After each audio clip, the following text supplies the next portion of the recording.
Nós vamos falar hoje sobre a Europa no século XIX, revoluções liberais e o nacionalismo, é assunto do bloco 8.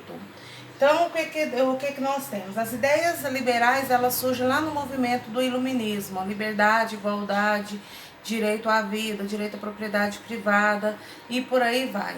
Essas ideias percorrem a Europa durante o século XVIII e aprofunda-se no século XIX e, na verdade, ela prevalece na nossa realidade, né, na idade contemporânea, ou seja, agora também do século XXI.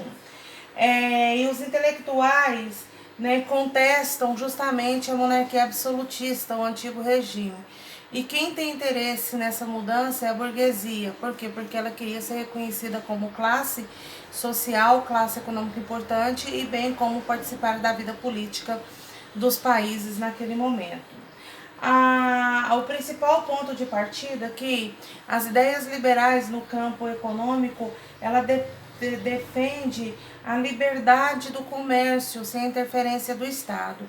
Quem que tem que delimitar as regras é a lei que diz o seguinte: eu vou produzir a quantidade de produtos que eu tenho um público para poder comprar.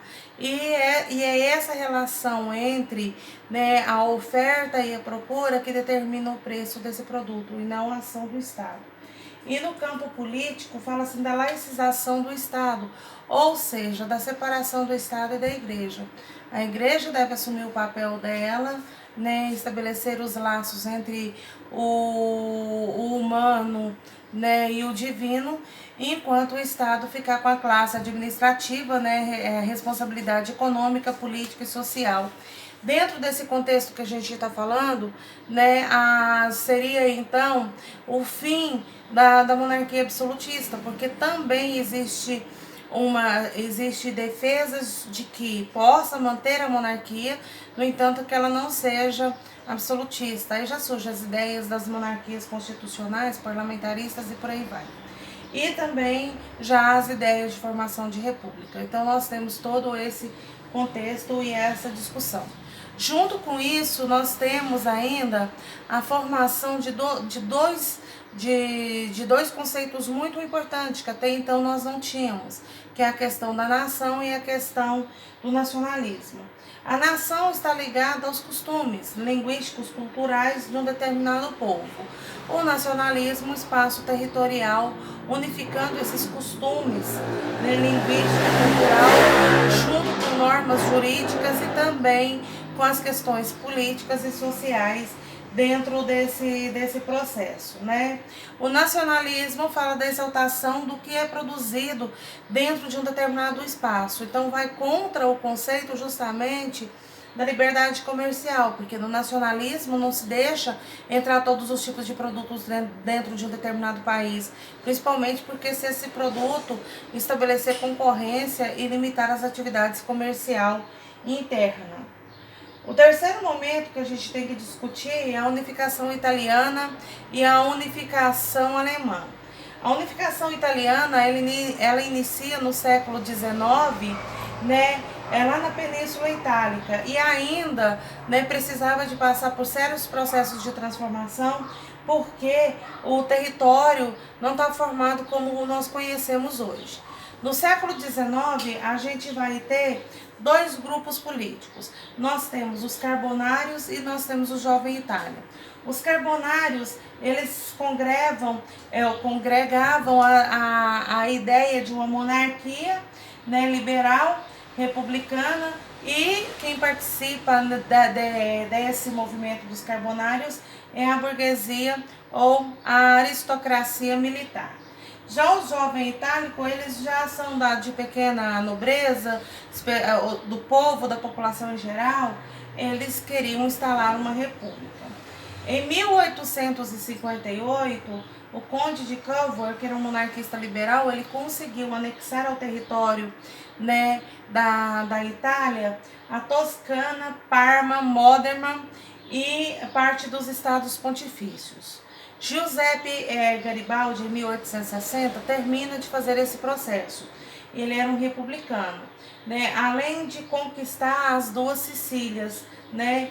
Em 1870, nós temos a conquista de Roma e termina-se de anexar, né, o restante dos estados pontifícios. A unificação só foi completada após a Primeira Guerra Mundial, né, com a anexação de outros territórios, de outros 3 territórios, que é o Trentino, Trieste e a Ístria. Por fim, né, em 1929, nós vamos ter a assinatura do Tratado de Latrão, que determina o espaço do estado do atual estado pontifício, onde fica a sede da Igreja Católica. Por isso que quando o Papa sai, né, da sede da Igreja Católica dos estados pontifícios e vai visitar um outro país, ele tem que ser recebido em 2 formatos, como líder religioso e principalmente como um líder de país. Por isso que ele não pode sair sem um convite, né, sem aceitação de um país para o outro. Já unificação alemã, ela começa no século XIX e ela é formada por estados autônomos. Esses estados autônomos, né, recebiam a influência da Prússia e da Áustria, né, são as 2 grandes potências dessa região, desse período que nós estamos avaliando.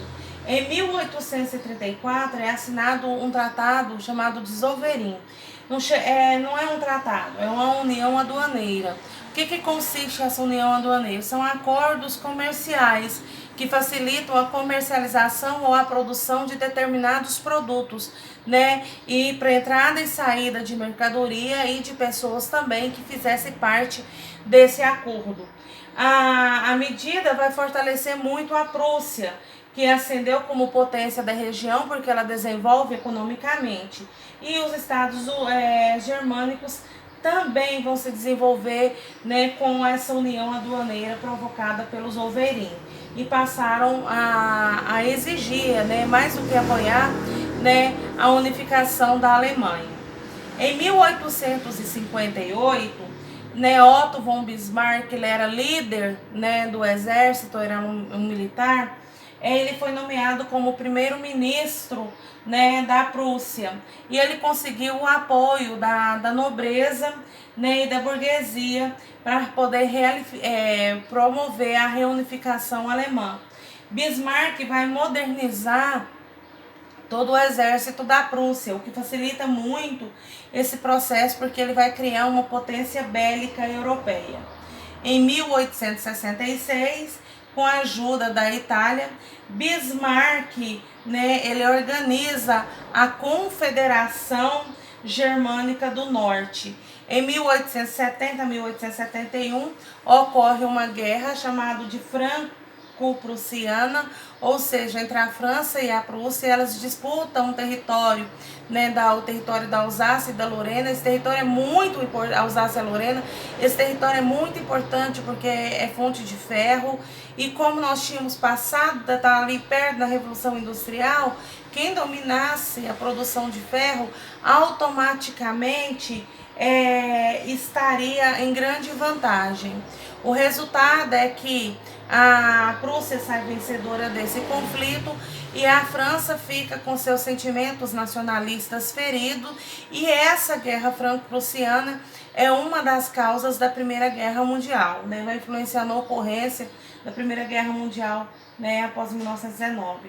Com a vitória da Prússia, Bismarck e o rei Guilherme I, por fim, funda esse segundo reinado, que é chamado de reinado do Reich alemão. E a partir de então, né, a unificação da Alemanha, como nós conhecemos, né, tá aí. Lógico que vai ter algumas alterações com a Primeira Guerra Mundial, depois vem a Segunda Guerra Mundial, mas a base do Império Alemão foi fundada a partir daqui. Até mais!